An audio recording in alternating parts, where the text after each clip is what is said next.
Bonjour à tous et à toutes, bienvenue. Je fais un peu de réglage et bien sûr je pensais avoir mon chat, je vous la présente. Elle s'appelle Isis et elle aime faire la star, sauf que parfois elle vient la faire à des moments inopportuns. Voilà, est-ce que vous me voyez? Je m'éclaire un peu plus. Voilà, donc je suis Dominique Chélan, formatrice. Je mets un peu plus de lumière pour ceux et celles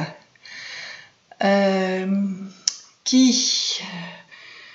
voilà, moi je mets un peu plus de lumière. Ok, donc rendez-vous dans cette émission pour parler cinéma. J'ai fait une installation pour être en live, donc sur Facebook et sur Instagram. Donc bonjour Facebook, bonjour Instagram, en replay sur YouTube. Donc merci beaucoup à tous ceux et toutes celles qui suivent cette émission enregistrée en direct chaque semaine, disponible en replay. Donc commentez, faites-moi part de vos questions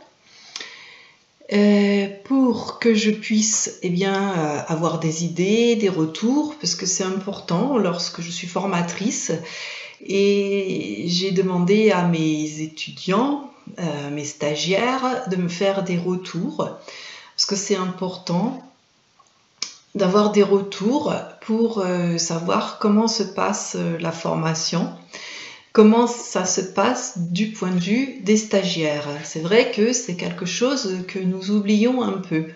Bon, Instagram, faites-moi signe si le son est bon pour tout le monde. Je mets mes lunettes parce que j'ai l'appareil un petit peu plus loin, la caméra un petit peu plus loin. J'ai deux caméras, donc je suis au top. Vous pouvez me suivre aussi toutes les semaines sur une plateforme qui s'appelle Skills Market, S-K-I-L-L-S Market avec un K. Allez sur mon site www.myrtil.com, myrtil.com. Je propose donc des formations au pitch, à la vidéo, et bien pour faire ces vidéos, pour faire ces lives, etc.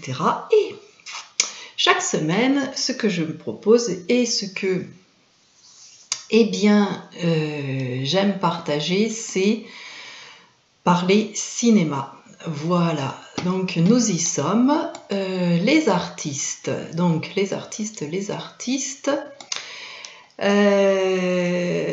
il y a énormément de films avec des artistes et c'est vrai que, alors on appelle ça parfois souvent des biopics. Alors le biopic c'est quoi? C'est biographie et picture, ce qui veut dire que c'est un film finalement qui est biographique. Alors en cherchant les films sur les artistes, il est vrai que ressort beaucoup de films avec des peintres. Et même moi, un des premiers que j'avais en tête, c'était Camille Claudel, un film de Bruno Nuiten avec Gérard Depardieu et ça y est, je sais comment elle s'appelle, j'ai juste oublié. Le nom de l'actrice, Isabelle Adjani, qui joue le rôle de Camille Claudel dans ce film de 1988 de Bruno Nuiten. Très, très talentueux directeur de la photo, Bruno Nuiten, dont c'est bien le premier, hélas, le dernier film aussi. Et c'est vrai que ce film qui est intitulé Camille Claudel met en scène Gérard Depardieu dans le rôle de Rodin. Rodin a été le maître, entre guillemets, sculpteur de Camille Claudel. Et jusqu'à très très récemment, les œuvres, puisque Camille Claudel était une sculptrice de grand talent, et c'est excellemment bien montré dans ce film de Bruno Nuiten, Camille Claudel, que l'artiste Camille Claudel, la sculptrice, a été complètement ignorée de son époque. et délaissée alors qu'elle était fabuleusement douée. Donc jusqu'à très très peu de temps, alors là c'est en dehors du film, mais c'est vrai que ce film le montre bien, et c'est comme ça que j'ai découvert finalement cet artiste Camille Claudel, parce que Rodin, on le connaît Rodin, elle a maintenant son propre musée, alors que ses œuvres étaient au musée Rodin à Paris. Pour faire suite sur l'histoire de Camille Claudel, il y en a un autre qui s'appelle Camille Claudel 1915 de Bruno Dumont avec Juliette Binoche, et qui nous montre Camille Claudel sur les 30 dernières années de sa vie. Donc je reviens sur le terme de biopic, qui explique et qui dit que c'est une biographie picture, donc un film biographique. Donc Camille Claudel 1915, donc un film, je ne sais plus de quelle année, enfin qui arrive après celui de Bruno Vitaine et qui nous montre les 30 dernières années de la vie de Camille Claudel, qui s'est retrouvée enfermée, voilà, dans un établissement psychiatrique en quelque sorte par son propre frère, complètement oublié de la société. Donc c'est vrai que lorsque nous cherchons, si vous cherchez par hasard, si vous avez envie de trouver des films sur les artistes, beaucoup de peintres ressortent, et beaucoup de peintres hommes. Il y a pourtant des femmes, et récemment il y a eu des films qui parlaient de femmes. Donc moi j'ai découvert beaucoup d'artistes peintres de cette façon. Alors il y en a de très beaux, ce sont souvent de très beaux films qui font une belle part à la lumière, aux œuvres des artistes lorsqu'il s'agit de peintres. Donc il y a Mr. Turner, un film de 2014 de Mike Leigh avec Timothy Spall. Vous le reconnaîtrez facilement dans le rôle de Turner, un peintre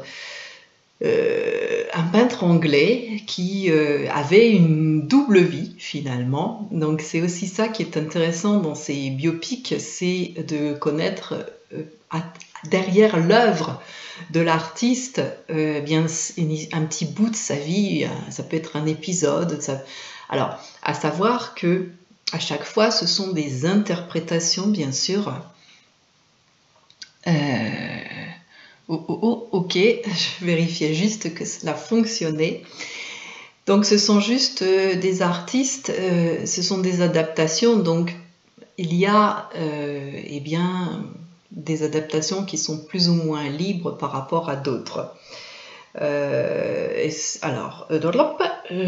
Rodin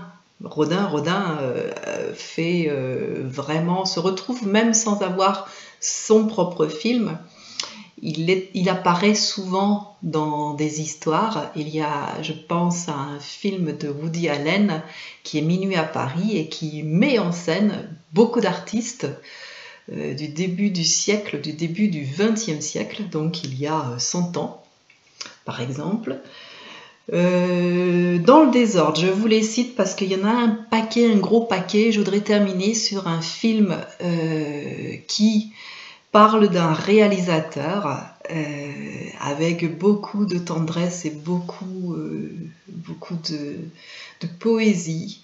C'est Jaco de Nantes, un film d'Agnès Varda qu'elle a réalisé sur la fin de la vie de Jacques Demy, qui est mort en 1990.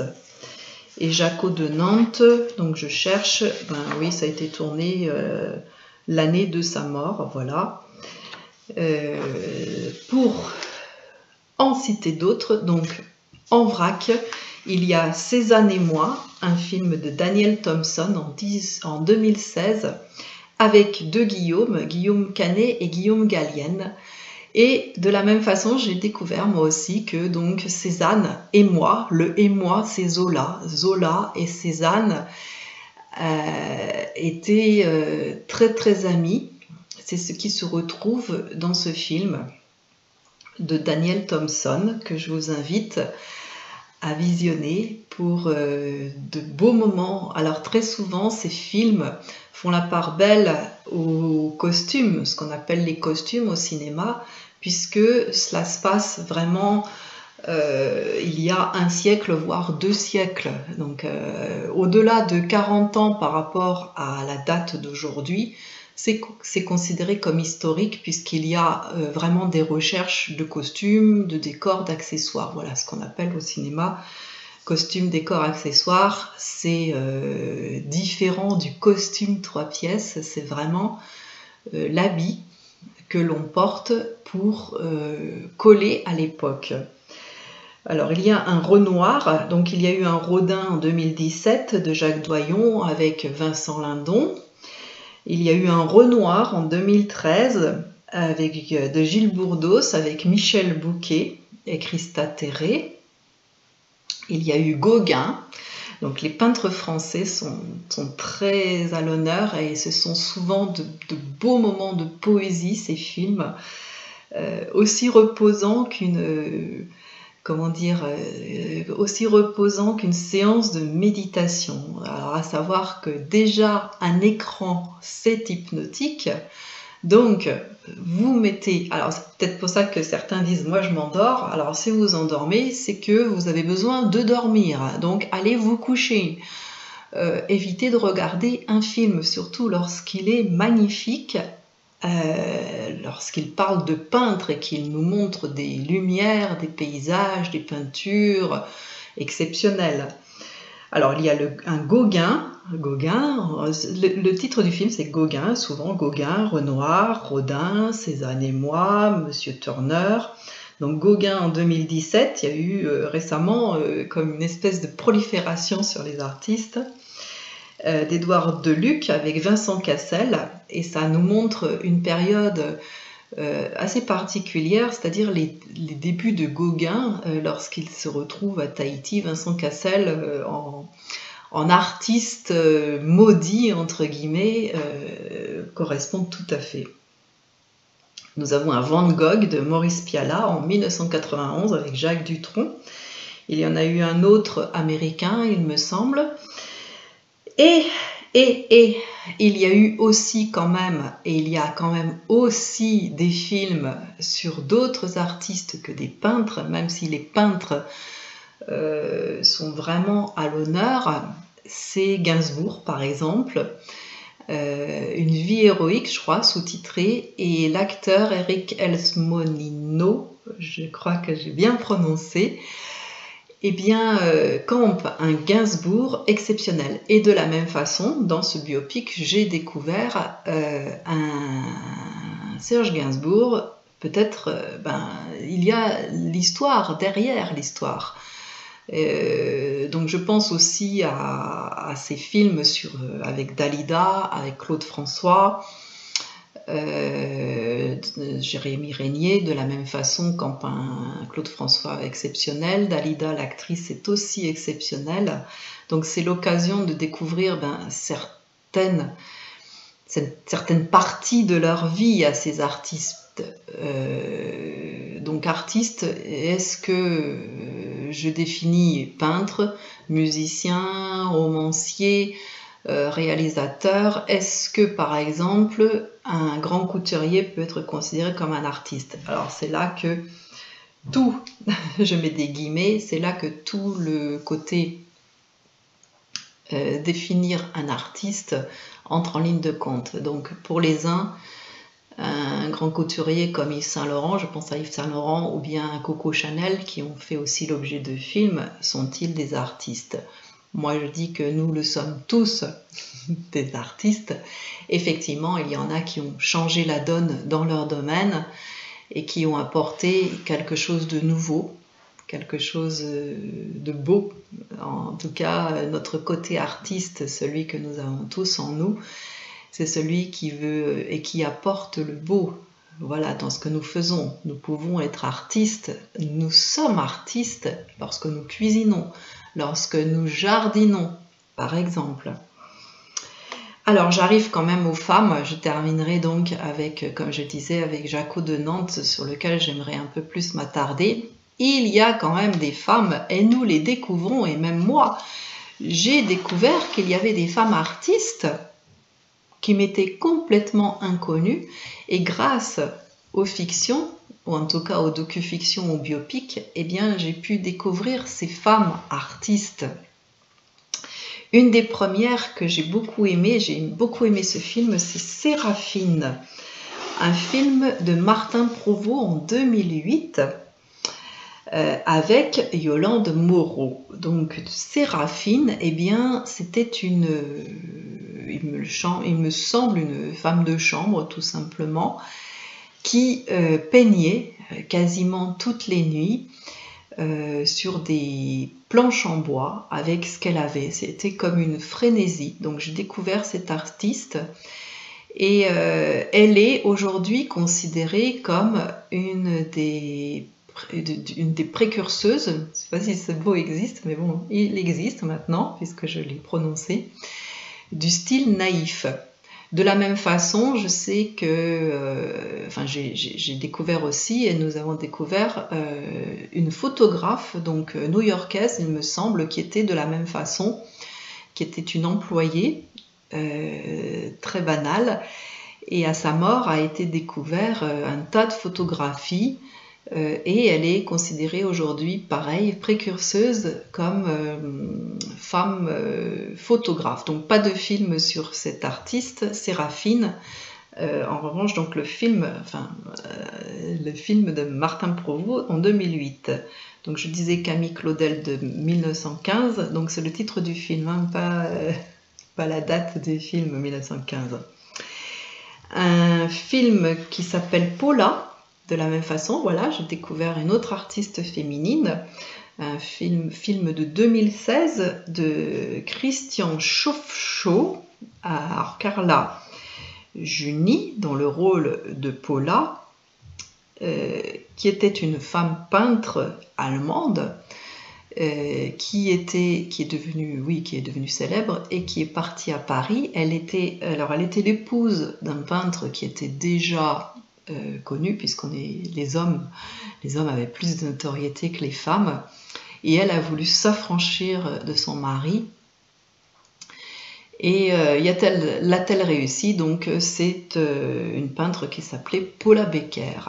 Donc je vous invite à voir le film du même nom, Paula, 2016. Très souvent, voilà, le titre du film est le nom de l'artiste. Il y a Frida. Alors Frida Kahlo, de la même façon, était peut-être un peu connue, sans plus. Et les années 2000, eh bien, avec un film qui s'appelle Frida, un film de 2002, un film de Tim Burton, avec dans le rôle de Frida Kahlo, Salma Hayek, qui est à l'origine, je l'avais remarqué, et je l'avais lu à ce moment-là, qui est mexicaine, tout comme l'était Frida Kahlo. Et c'est vrai que dans ce film de Frida, qui a été entièrement tourné au Mexique, dans la fameuse, donc je dis fameuse parce que maintenant je le sais, mais bon, quand j'ai eu le film, je l'ai découvert, paraît-il qu'elle est fameuse, cette Maison Bleue, où Frida Kahlo a vécu avec son mari, qui était un peintre, un très grand peintre aussi, qui s'appelait Diego Rivera.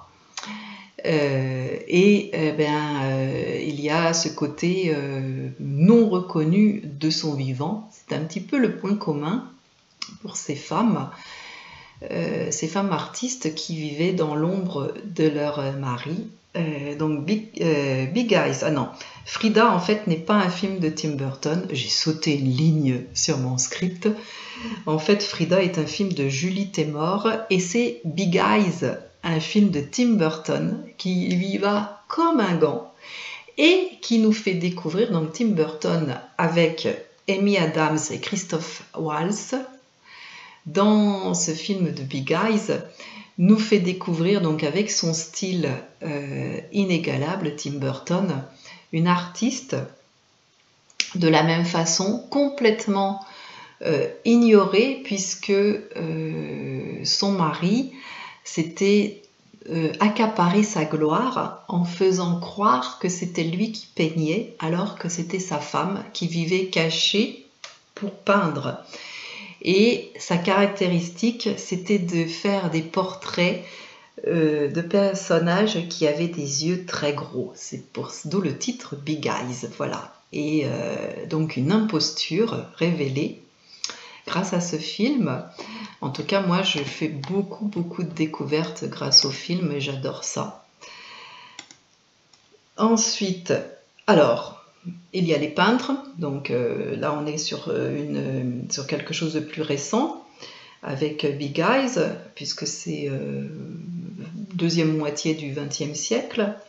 De la même façon, un film qui s'appelle Sagan, tout simplement. Et bien comme Françoise Sagan, un film de 2008 de Diane Curis, avec dans le rôle de Françoise Sagan, Sylvie Testu. Alors c'est vrai qu'il y a eu en artiste, il y a eu La Môme aussi en 2007 d'Olivier Dahan avec Marion Cotillard qui a démarré une carrière internationale avec son interprétation, donc Marion Cotillard, pas La Môme, avec son interprétation d'Edith Piaf, puisque La Môme c'est Edith Piaf. Alors un film sans le nom de l'artiste au début. Il y a eu Colette, donc un film sur l'écrivaine française en 2018 de Vache Westmoreland avec Keira Knightley dans le rôle de Colette. Pourquoi pas? Après tout, nous faisons bien, nous avons nous aussi en France, en francophonie, des personnages dans les films qui sont des artistes étrangers. Donc pourquoi est-ce que les étrangers n'auraient-ils pas des artistes français? Wim Wenders, connu pour faire des documentaires sur les artistes, il en a fait sur un photographe, j'ai oublié de noter le nom, il en a fait aussi un sur une danseuse, Pina, donc c'était pour un peu sortir de photographe, peintre, etc. etc. Donc j'ai parlé de Gainsbourg. Et je voudrais finir avec... Alors il y a Angel, un film que je suis en train de regarder, de François Ozon, qui est tiré... Alors là, pas d'artiste célèbre, mais bon, on est plutôt sur la vision de l'artiste dans Angel de François Ozon, qui est tiré d'un roman d'Elizabeth Taylor et qui est ce soir, si vous me regardez en live, donc dimanche 7 mars sur Arte, et Arte diffuse en replay les films qu'il propose en direct. Donc Angel, comment la montée d'une carrière de romancière fulgurante, un petit peu comme Françoise Sagan. Françoise Sagan a quand même publié son premier roman alors qu'elle avait 17-18 ans, il me semble, dans mon souvenir. Jaco de Nantes, un film sur un réalisateur, Agnès Varda, une réalisatrice de la nouvelle vague. J'en parle dans une autre vidéo. Je parle des réalisateurs et des réalisatrices, surtout des femmes au cinéma, des femmes réalisatrices. Donc Agnès Varda, grande dame, qui est décédée il y a peu de temps, en 2019, et qui a été mariée à Jacques Demy jusqu'en 1990, donc jusqu'à sa mort. Je disais donc que ce film de Jaco de Nantes raconte les souvenirs d'enfance, donc met en scène, donc c'est bien plus qu'un documentaire bien sûr, puisque Jacques Demy apparaît en pointillé dans ce film, et nous ressentons tout l'amour d'Agnès Varda avec sa caméra, à travers sa caméra dans Jaco de Nantes. Et surtout, nous avons donc une vision en noir et blanc du petit Jacques qui grandit dans un garage. Son père est garagiste, sa mère coiffeuse, au fond d'une cour, entouré de chansons. Ça chante tout le temps. Et donc Jacques Demy le dit lui-même donc dans le film en voix off que il a beaucoup pris de son enfance, de ses souvenirs d'enfance dans ses films. Alors, rapidement, Jacques Demy, c'est un réalisateur de comédie musicale en France, avec à la musique et aux paroles Michel Legrand, grand compositeur aussi de la même façon. C'est le réalisateur de Peau d'âne, c'est le réalisateur des Demoiselles de Rochefort, c'est le réalisateur des Parapluies de Cherbourg, c'est le réalisateur d'Une chambre en ville, c'est le réalisateur de La Baie des Anges, c'est le réalisateur de Lola. Et il est montré dans ce film qui est vraiment extraordinaire, parce que c'est l'histoire d'un petit garçon qui, coûte que coûte, veut faire du cinéma, qui s'abreuve de films, donc de films et de chants, qui est bercé par ce côté enchanteur que le cinéma apporte dans la vie des gens, et c'est ce qu'il fait, c'est ce qui est montré dans ce merveilleux film empreint de poésie. Il est vraiment magnifique. Donc entrecoupé de scènes du petit Jacques avec son frère, son père et sa mère dans cet univers à Nantes, dans un univers, un univers avant-guerre, pendant la guerre et un peu après-guerre. Donc on est sur cette période des années 40 où finalement comment l'univers d'un enfant peut transcender tout un univers qu'il va créer après adulte, et il va réussir, et Jacques Demy va réussir à aller à l'école Louis Lumière à Paris. Pourtant, il aura résisté longtemps. Donc c'est bien raconté dans ce film. Les acteurs sont vraiment superbes, les enfants qui jouent Jacques. Donc Jaco de Nantes. Donc il y a des répliques.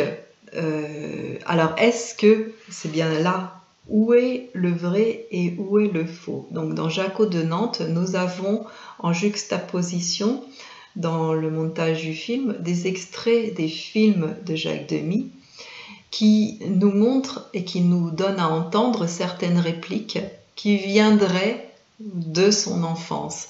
Est-ce que ces souvenirs sont réellement ces répliques qu'il a utilisées pour ses films une fois qu'il a été adulte, ou bien est-ce que ces répliques dans les films ont été reprises par Agnès Varda pour cette construction, cette reconstitution de son enfance.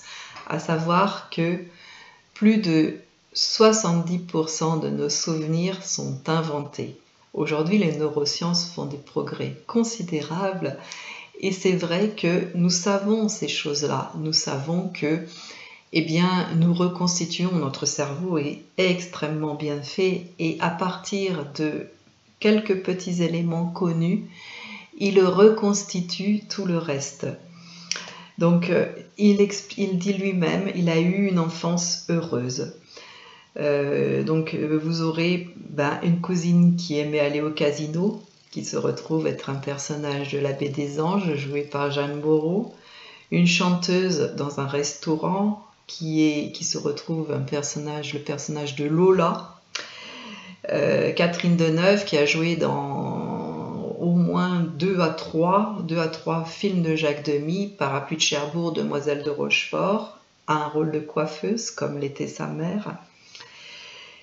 Un des premiers films qu'il aime et qu'ils vont voir en famille, ils vont beaucoup au cinéma en famille, Blanche-Neige chante toujours. Et sa mère chante en faisant des gâteaux. Et nous avons le fameux gâteau de peau d'âne. Donc je vous invite vraiment à voir ce peau d'âne de Jacques Demy. Où Catherine Deneuve, princesse d'un côté, peau d'âne de l'autre, fait un gâteau en chantant pour le prince. Un bol entier de lait bien crémeux. Un bol entier de lait bien crémeux, s'il vous plaît. J'adore ce film. Donc on a le joueur de flûte, Jacques Demy jouait de la flûte, la peur de son petit frère qu'il a utilisé dans peut-être le film Parking ou Une chambre en ville, je crois que c'est plutôt Parking. Il fait un guignol, au guignol il y a peau d'âne, donc c'est vraiment pour montrer comment peut se construire un film. Il y a des choses que nous connaissons et il y a des choses qui nous viennent effectivement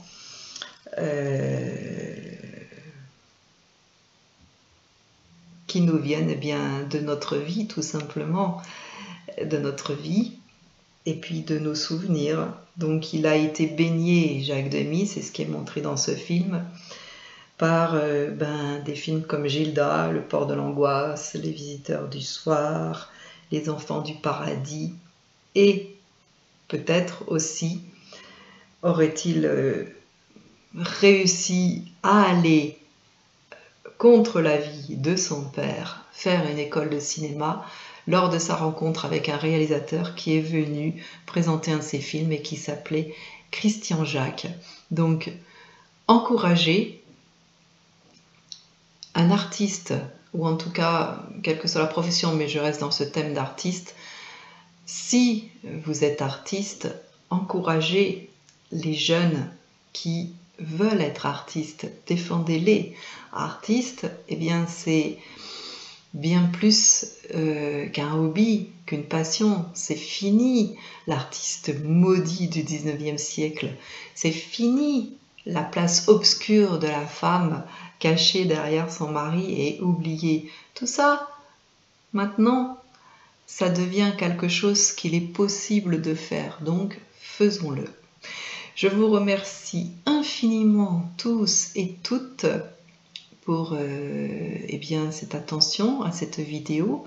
Abonnez-vous à ma page, likez cette vidéo, commentez, faites-moi des retours. J'adore avoir des retours et savoir si ça vous plaît, si ça vous plaît pas, si je fais un autre format, si je change le jour, je change l'heure.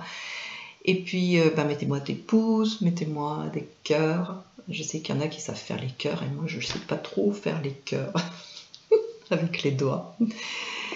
Donc, merci, merci, merci beaucoup. Bonne fin de dimanche. Prenez soin de vous. Faites des vidéos, faites des films. Donc, très prochainement, un film sur lequel je travaille avec la réalisatrice qui va être top, top, top, comme ça. Donc je vous en dis plus, gardez l'actualité. Mon roman arrive, pareil, restez très très attentifs. Et puis quoi d'autre? Mille merci de me suivre.